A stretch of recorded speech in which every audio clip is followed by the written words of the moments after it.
Es el primer episodio del 2026. Estamos en enero y tenemos con nosotros a la doctora Daniela Suárez, médico internista, quien nos va a hablar de qué pasa en el cuerpo, doctora, después de los excesos de diciembre, de las fiestas, y qué pasa en el intestino.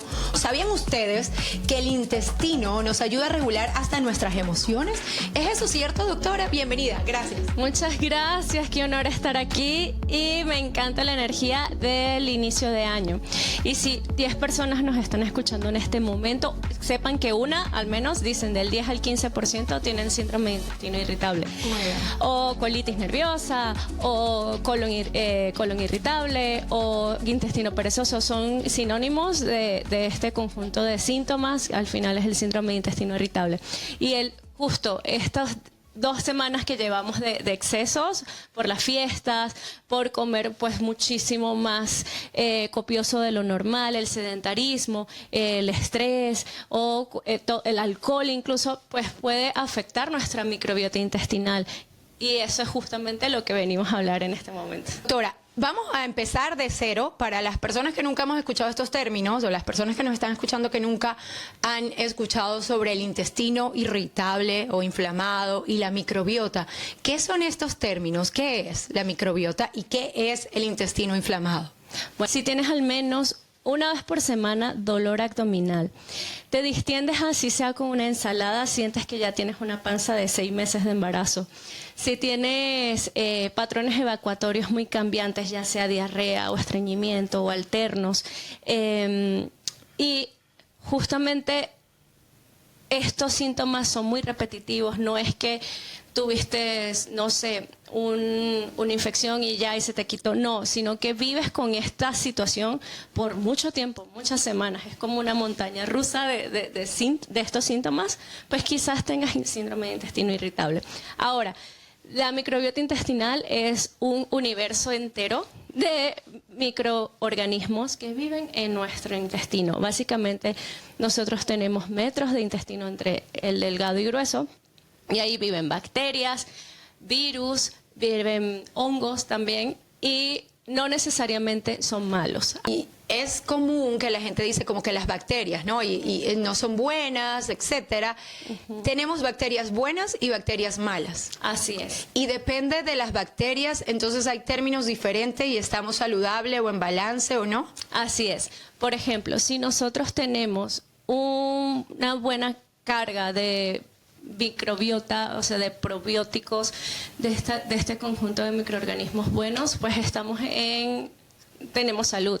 Explíquenos un poquito qué pasa cuando hay desbalance en el intestino y cuáles son las bacterias negativas, cuál es el término, cómo sabemos, qué hacemos. Cuando hay un desbalance entre las bacterias malas y buenas, o sea, proliferan más malas, hay menos buenas, se empiezan o empeoran totalmente los síntomas.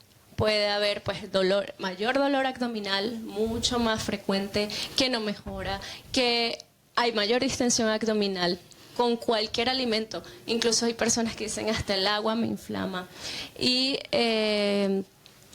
mucho gas, mucho gas. Pueden ser muchas flatulencias, muchos eruptos.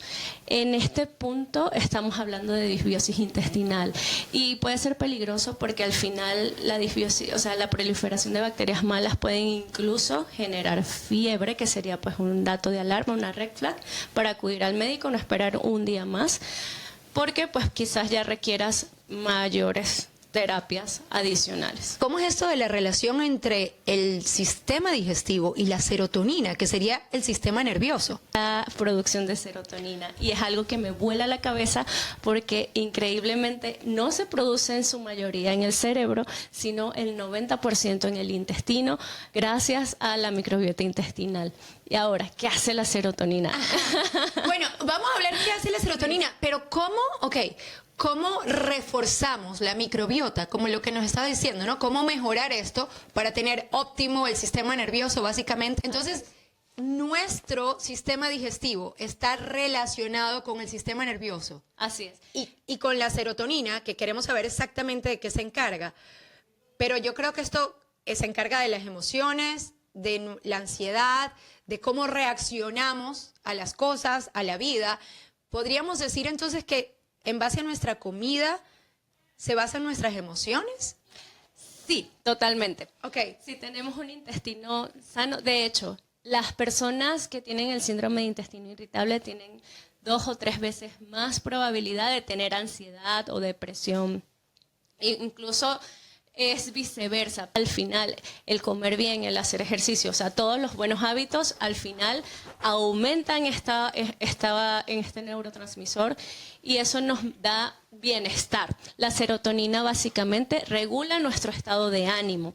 De hecho, muchos antidepresivos que se venden en el mercado, que se recetan, pues son ahorradores de serotonina, porque justamente cumple la función de regular el estado de ánimo, mantenernos alejados de la depresión, de la ansiedad. Además de eso, también tiene otras funciones en cuanto a la regulación del sueño, porque la serotonina es un precursor de hormonas que también se necesitan para regular el sueño. El intestino al final no es un órgano aislado, está conectado al cerebro. Imaginemos el nervio vago como si fuese una autopista que conecta justamente cerebro-abdomen y viceversa. Y eso gracias también a la serotonina, que pues, justamente cumple la función de transmitir esas señales, por así decir. Entonces, esto que siempre escuchamos de que el intestino o el estómago es el segundo cerebro, makes sense, es verdad. Total. La importancia de nuestro sistema digestivo para nuestro sistema cognitivo, también el sistema nervioso. ¿Por qué ahorita llegó enero? Es importante. ¿Por qué es importante controlar estos excesos que tuvimos en diciembre? ¿Y cómo hacemos para equilibrarnos y estabilizar nuestro sistema? Muy bien. Enero es un mes mágico porque venimos con toda la energía de un nuevo año y nuevas metas. Y entre estas metas, si quieres tener en tus planes tener una vida saludable, empieza primero por el intestino. El exceso de diciembre hace que también se destapen muchas situaciones que ya tendría la persona y que quizás no había detectado. De hecho, en la mayoría de mis pacientes nuevos de enero, en su mayoría tienen síndrome de intestino irritable y no lo saben. Y tienen pues muy mala microbiota intestinal que fue todavía más afectada en este mes de excesos. Entonces, toda esta energía tan bonita del comienzo del año y quieres tener una vida saludable, empieza por alimentarte de manera consciente. Ve el alimento como si fuese vitamina, como si fuese medicina para tu intestino. Doctora, ¿cuáles son las recomendaciones de qué hacer? Si una persona está escuchando ahorita y no ha ido al doctor, no sabe si tiene problemas en su microbiota, si tiene algún desbalance, más bacterias positivas o negativas, como estábamos diciendo, ¿cuál es la recomendación? ¿Cuál es la recomendación para cualquier persona que esté escuchando ahorita y no sabe qué hacer, cómo balancear su sistema digestivo, pero que de repente no están durmiendo bien, o que tienen acidez, o que tienen gases, o que simplemente saben que tuvieron muchas fiestas? ¿Cuáles son los tips fundamentales que una persona regular puede balancear su sistema digestivo? Muy bien, hay varios pilares fundamentales. El primero, repito, la alimentación fundamental. Una alimentación rica en fibra vegetal, muy bien. Sobre todo vegetales de hojas verdes como berro, brócoli, espinacas, acelgas. También los frutos secos, algunos polioles como por ejemplo cacao, fermentados también, que son ricos en probióticos naturales. Yogur, kimchi, kefir, que sería como la reina de los fermentados. Pero no solo la alimentación, sino acompañarlo de ejercicio. El ejercicio es fundamental. Una vida sedentaria no es buena para tu microbiota intestinal. Entonces, cuando hablo de ejercicio, es tiempo que destines fuera de tu trabajo, fuera de tu vida cotidiana, de ir al súper o hacer diligencias. Realmente es tiempo que destines para eso conscientemente. Otro pilar fundamental, salud mental. Si vives en constante estrés, ya sea laboral, personal, de pareja, ansiedad, depresión o algún trastorno de salud mental, también es importante revisarlo y buscar las herramientas pues, para mejorar y regular todas estas emociones. Otro pilar fundamental pues sería igual revisar, aquí pues ya sería revisar, hacerte un chequeo médico, verificar si requieres algún tipo de medicamento o adyuvante adicional a todas estas medidas que mencioné anteriormente.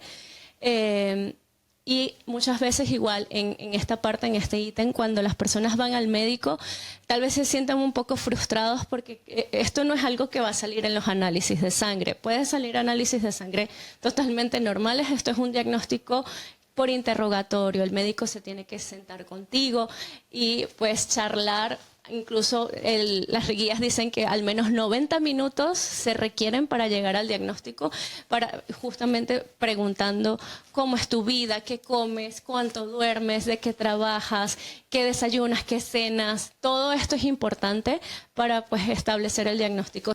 Salen algunas estadísticas y una de ellas dice que más del 10% de las personas a nivel mundial sufren de este tema del intestino irritable.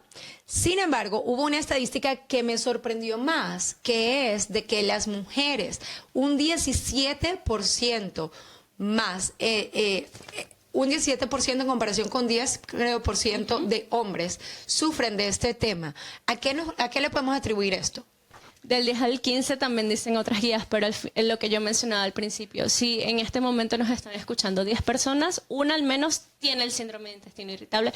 Quizás no lo sepas, porque es algo, repito, que son síntomas que también están muy normalizados en la dieta occidental sobre todo.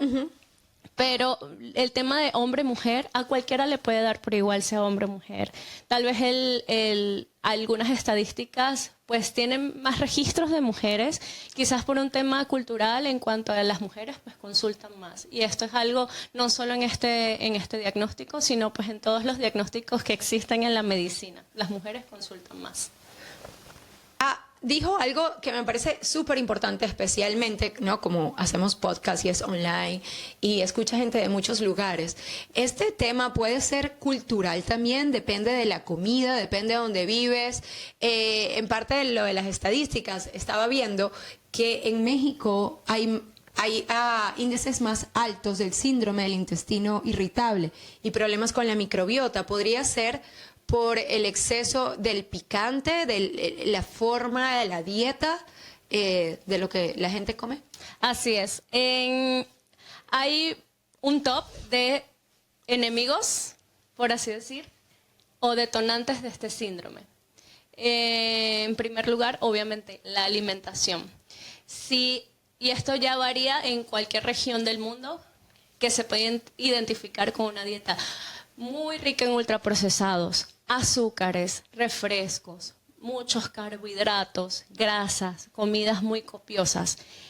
Esto lo puedo identificar sí en la dieta en su mayoría del mexicano, pero pues también se puede extrapolar a cualquier otro país que más o menos lleve este tipo de alimentación. Otro enemigo público, por así decir, antibióticos. Yo creo que de los medicamentos, antibióticos, sobre todo cuando no tienen indicación, cuando realmente no están bien prescritos.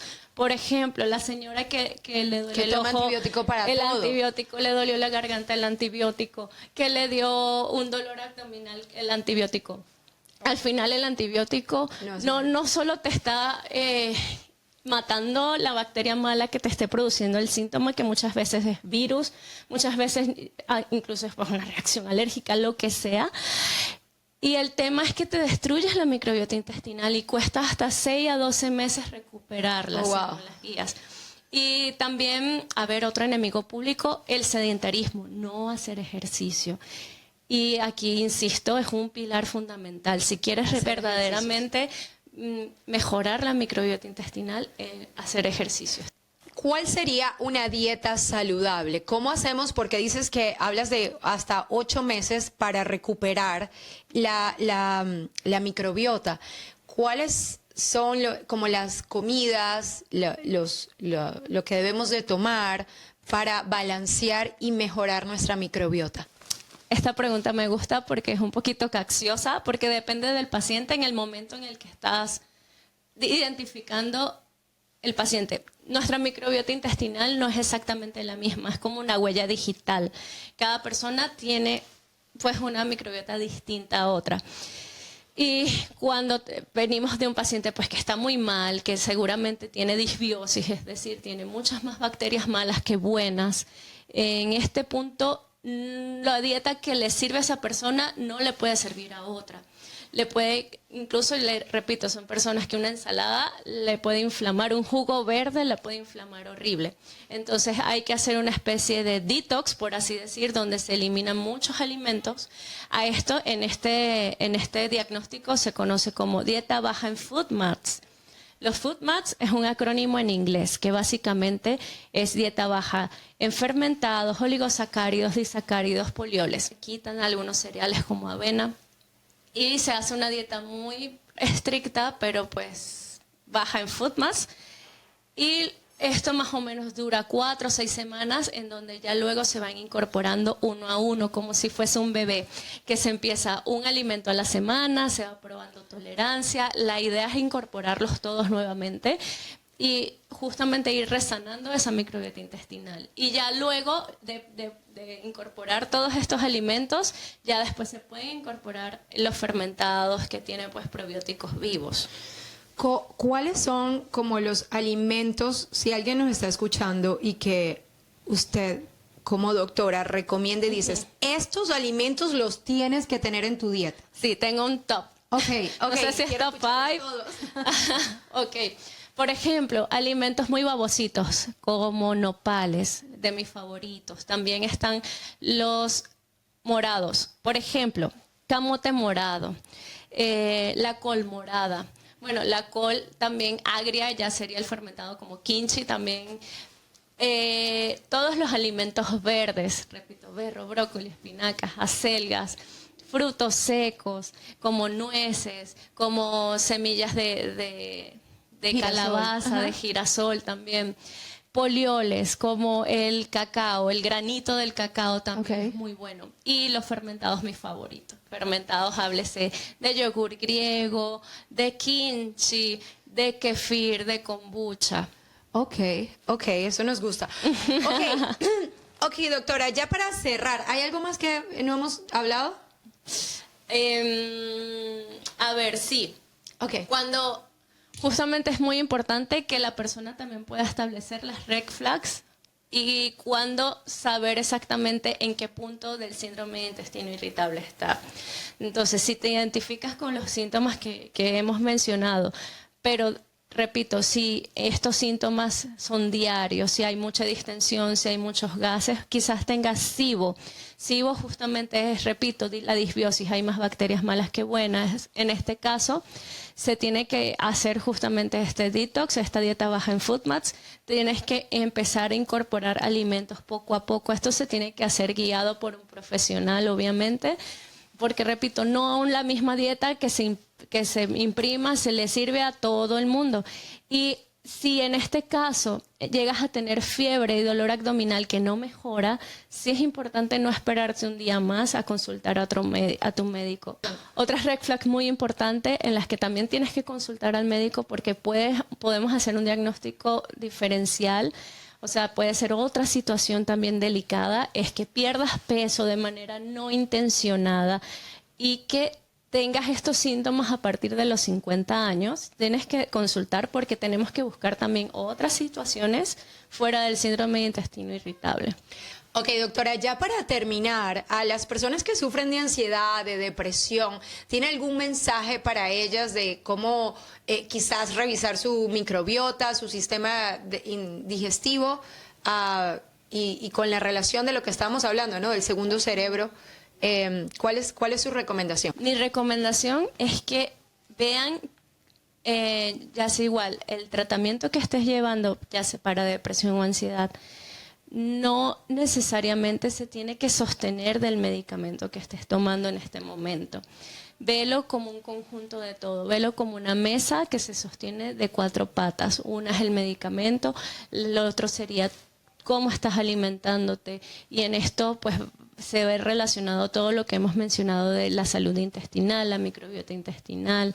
El otro pilar fundamental es ejercicio y la parte de la salud mental, ya sea el manejo de las emociones, estrés, dormir bien. Entonces, si queremos lograr pues un objetivo en cuanto a salud mental, simplemente ver todo como un conjunto de cosas. Son muchas estrategias, no todo se debe sostener del medicamento. ¿Qué es lo más importante que debemos de tomar en cuenta? Por ejemplo, yo le escucho y yo pienso en el ejercicio y yo voy al gimnasio todos los días. Pues no sé todo el mundo que vaya al gimnasio, pero para mí mi vida ha cambiado mucho desde que voy al gimnasio. Entonces, ¿cuáles son esos hábitos que usted le dice a la gente? Mira, ¿sabes qué? O sea, tiene estos 3, dame 3, 4, 5 hábitos que todos los que nos están escuchando deben de continuar y que no sea nada más enero, porque estamos a principio del año, el inicio de un ciclo, y sabemos que, de hecho, estadísticamente la mayoría de la gente se mete en el gimnasio en enero y después lo dejan. Entonces, ¿cuáles son esos hábitos saludables que debemos de hacer y de permanecer? Muy bien. Yo creo que principalmente tomar mucha agua y fibra vegetal. Cuando me preguntan mis pacientes, ¿qué vitamina me hace falta, doctora? Yo le digo, hay vitaminas muy buenas en el pasillo de frutas, verduras del súper. Con eso tu cuerpo agarra lo que necesita, más allá de un multivitamínico. Segundo, del ejercicio, velo no para llegar a un peso ideal o para ver cambios no tan notorios, velo como salud. Sí, en este caso importa más la constancia que la calidad. Así sean 15 minutos que puedas destinar de tu tiempo, porque sí hay muchas personas que tienen jornadas laborales muy extensas y sienten que no, con 15 minutos no hago nada. Así sea caminar, empezar de poco a más. Pero eso. ¿Qué tal dormir? El sueño, ¿no? Porque hay mucha gente que duerme 3 horas o que no duerme bien. ¿Sería otro hábito saludable? Así es. Y así como está el hábito del skincare, pues yo digo, hagamos sleep care. Básicamente, hacer tu ritual de sueño. Ir a la cama pues a un horario pues un poco más temprano, poner la temperatura, la luz más agradable, quitar las pantallas de la habitación, poner una meditación, algo que te relaje y hacer ese ritual antes de dormir. Y yo creo que otro hábito que podría agregar, que este es mi favorito, agrega el kefir. Agrega el kefir. Hazlo en tu casa, porque ya la doctora Daniela nos dijo que lo podíamos hacer. Ajá. Bueno, me lo dijo a mí. ¿Podemos hacer el kefir en la casa? Podemos hacer kefir en casa. Hay muchos grupos de Facebook de gente que lo hace en casa y ahí se agarran tips, se hacen preguntas. Hay gente que dona o intercambia los búlgaros por leche. Los búlgaros son realmente como el principio activo de donde se saca el kefir. El kefir se hace a raíz de estos búlgaros de leche, se le echa leche entera, pero no pasa nada porque la leche entera se la come el fermento, o sea, se fermenta y se reduce lo que viene siendo el azúcar que trae esa leche. Entonces, perfectamente lo pueden tomar cualquiera en casa, así tengas diabetes. Un contacto que le vamos a poner a la gente, si quiere contactarse con la doctora Daniela Suárez, otra vez, ella es médico internista y puede hablar sobre la microbiota del sistema digestivo, pero también la doctora Daniela ve pacientes con muchas enfermedades, como muchas otras enfermedades, no es nada más el sistema digestivo, pero sí tiene mucha información de esto, ¿no? Así es, los médicos internistas somos el médico de cabecera del paciente adulto, así como tú llevas a tu niño al pediatra, nosotros somos justamente como el pediatra, pero del adulto, sabemos todo lo del adulto. Ok, y cómo, ya nos vamos, pero ¿qué se refiere cuando dices adulto? ¿Hay una edad específica? ¿Más de 18 años? ¿Más de 25? ¿De 40? ¿Cómo? Legalmente 18 en adelante. Wow, es súper interesante porque cuando llenas los tickets para el avión y cuando dicen adulto, después de 12 años, ya los niños se consideran adultos. Y yo digo, wow, ¿cómo así? Pero así es, ¿no? Así es. Bueno, doctora, ha sido un placer. Muchísimas gracias. Es nuestra primera invitada en el estudio. ¡Qué honor! Wow, no lo puedo creer.